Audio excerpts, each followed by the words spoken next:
We sailed down into the camp as the sun was setting. It shone off the spirit wings of the osprey as they curled up on either side of us. I found it impossible not to be impressed by how beautiful and magical those wings were. Even harder not to be curious if anything like that would ever be possible for me, when what had hatched in me was a furious cloud of bees. I fought those thoughts. I needed to remember that this world was against me, and that they were a threat to everything I loved. This was not my home, and it never could be. These were not my friends, and they never would be. Not even Osprey, or whatever he called himself.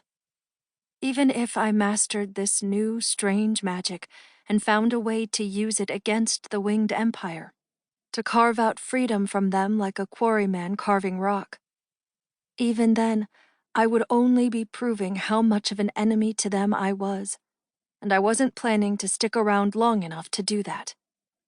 They laid their camp next to the great forbidding bridge that spanned the chasm over Snipe Snake Canyon. I'd traveled over it, but I'd never seen it from the air before, never seen how the breathtaking white bridge spanned over the canyon with flawless grace, the sides arching up as if they were wings of a great white heron. But they were not designed to look like wings as everything from the Empire was. They were from the time before, when the forbidding crawled across all this land and a mysterious and elusive people had built such magnificent structures. And, like everything they had created, this was a bridge of snakes and winding roots, of vines and flowers and lurking asps. Someone had taken the better half of their adulthood carving these winding patterns into the ribs and floor of the bridge, marking it forever as a part of a civilization long vanished. "Snakes everywhere," Osprey muttered. "Why does this land love snakes so much?"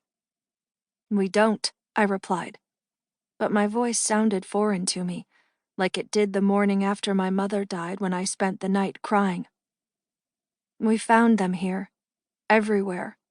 Whoever lived here before the forbidding took this land carved everything with snakes.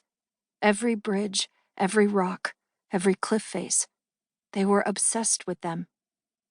My father said that when he landed here with the first ship to bring settlers, there were snakes on the rocks in the cove. Maybe that's why the land writhes the way it does." "The forbidding isn't a snake," I said scornfully. "If it was only a snake, it could be destroyed for good." "Does anyone know what it is? I checked the Imperial libraries before we left for Fawstones. Scholars, it seems, had little to say about the matter. All I found were a few dispatches detailing the settling of Fawstones 30 years ago. Nothing about the origin of the strange magic here. Nothing about how to deal with it." "Like most things, you have to deal with it as it comes," I said shortly.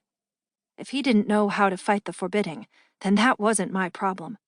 I had to keep my eyes out for what was my problem. Escape.